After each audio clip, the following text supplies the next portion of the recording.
Hello friends, எல்லாருக்கும் வணக்கம். Welcome to our channel Manavai Mangai.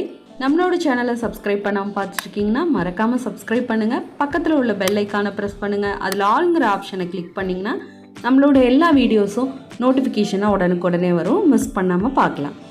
இன்னைக்கு special lunch box recipe carrot rice with curd raita. ரொம்ப ஈஸியா சிம்பிளா ஹெல்தியான ஒரு ஃபுட்டு அப்படின்னா இந்த கேரட் ரைஸ். ரொம்ப குயிக்கான நேரத்தில் நம்ம இதை ரெடி பண்ணிடலாம். பசங்களுக்கு இது கண்டிப்பாக ரொம்ப பிடிக்கும். வாங்க இப்போ இதை எப்படி பண்ணலான்னு பார்க்கலாம்.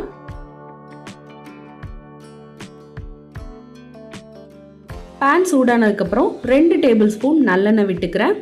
இது கூட 1 டேபிள் ஸ்பூன் கடலைப்பருப்பு, 1 டேபிள் ஸ்பூன் கடுகு உளுத்தம்பருப்பு, 2 டேபிள் ஸ்பூன் முந்திரி பருப்பு இது சேர்த்துட்டு லோ ஃப்ளேமில் நல்லா கோல்டன் ப்ரௌன் ஆகிற வரைக்கும் இதை வறுத்துக்கலாம். 1 டீஸ்பூன் ஜீரகம் சேர்த்துக்கலாம். இந்த சாப்பாட்டுக்கு நல்லா சாப்பிடக்கூடிய ஒரு ஃபீல் கொடுக்கறது இந்த நட்ஸு. அதனால நல்லா மொறுமொறுப்பு ஆகிற வரைக்கும் வறுத்துக்கலாம். உங்களுக்கு வேணும்னா பெப்பர் கூட க்ரஷ் பண்ணிவிட்டு போட்டுக்கலாம். இப்போ பருப்பெல்லாம் நல்லா கோல்டன் ப்ரௌன் ஆயிடுச்சு. இது கூட கொஞ்சம் கருவேப்பிலை, கொஞ்சம் புதினா, 5 பச்சை மிளகாய் கீறிட்டு சேர்த்துக்கிறேன். பச்சை மிளகாவை சாப் பண்ணிட்டு கூட போடலாம். சின்ன பசங்க சாப்பிட்ற மாதிரி இருந்தால் ரொம்ப காரமாயிடும். அதனால கீறிட்டு சேர்த்துக்கலாம். இப்போ இது நல்லா வணங்கிடுச்சு. இது கூட ஒரு மீடியம் சைஸ் வெங்காயம் சாப் பண்ணி வச்சுருக்கேன். அதை சேர்த்துட்டு இந்த சாப்பாட்டுக்கு தேவையான உப்பு சேர்த்துக்கலாம். சேர்த்து லோ ஃப்ளேமில் நல்லா வதக்கிக்கலாம்.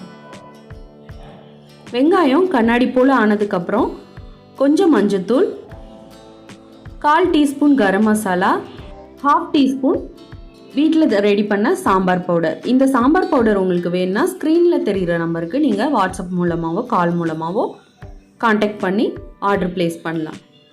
இப்போ மசாலாவோட பச்சை வாடை போகிற அளவுக்கு லோ ஃப்ளேமில் வச்சு வதக்கியாச்சு.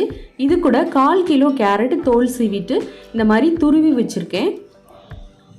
கொஞ்சம் பெரிய ஓட்டையாக இருக்கிறதுல துருவினிங்கன்னா கேரட் கடிப்படும், சாப்பிட்றப்ப நல்லாயிருக்கும். இதை சேர்த்துட்டு 2லேருந்து 3 நிமிஷம் இதை வதக்கிக்கலாம்.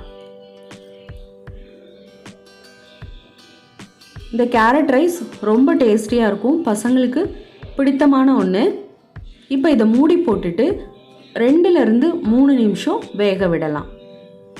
இப்போ 3 நிமிஷம் ஆயிடுச்சு. நம்மளோட கேரட்டும் நல்லா வெந்துருச்சு.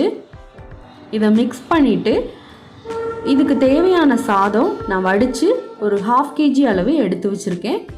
உதிரி உதிரியாக இருந்தால் நல்லாயிருக்கும். சாதமும் சூடாக இருந்து நம்ம இதில் சேர்க்குறப்ப ஒரு பிசுபிசுப்பு தன்மையாக இருக்கும். ஆறுன சாதமாக இருந்தால் நல்லா பொழு பொழுன்னு ரெடியாகும். இப்போ இதை நல்லா கலந்து விட்டுக்கலாம். இதை கலந்து விட்டுட்டு நீங்கள் ஒரு டைம் உப்பு செக் பண்ணிக்கணும். நான் மசாலா ஐட்டம்லாம் கம்மியாக சேர்த்துருக்கேன் அப்படின்னா நான் பச்சை மிளகாய் சேர்த்துருக்கனால கம்மியாக சேர்த்துருக்கேன். இதை நல்லா கிளறி விட்டுட்டு இதை 4லேருந்து 5 நிமிஷம் மூடி போட்டு சிம்மில் வேக விடலாம். இது எதுக்காகனா மசாலாவும் சாதமும் நல்லா ஒன்று சேர்ந்து வரத்துக்காக. இப்போ 4 நிமிஷம் ஆயிடுச்சு. சாப்பாடு ரெடி ஆயிடுச்சு. இது கூட கொஞ்சம் கொத்தமல்லி தலை சேர்த்து ஸ்டவ் ஆஃப் பண்ணிடலாம். நம்மளோட கேரட் ரைஸ் ரெடி ஆயிடுச்சு. இதுக்கு சைடிஷாக கர்ட் ரைத்தா பண்ணிக்கலாம். இந்த கர்ட் ரைத்தா பண்ணுறதுக்கு குட்டியாக நறுக்கின வெங்காயம், குக்கும்பர், கொஞ்சம் கொத்தமல்லி தலை, 2 கீறின பச்சை மிளகாய் சேர்த்துக்கலாம்.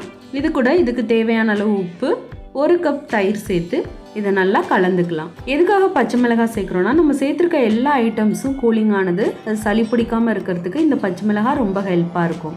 இப்போ நம்மளோட carrot rice with raita ready. இந்த வீடியோ உங்களுக்கு பிடிச்சிருக்குன்னு நம்புகிறேன். நாளைக்கு இன்னொரு இன்ட்ரெஸ்டிங்கான வீடியோவோட மீட் பண்ணுறேன். தேங்க்யூ ஃப்ரெண்ட்ஸ், பாய்.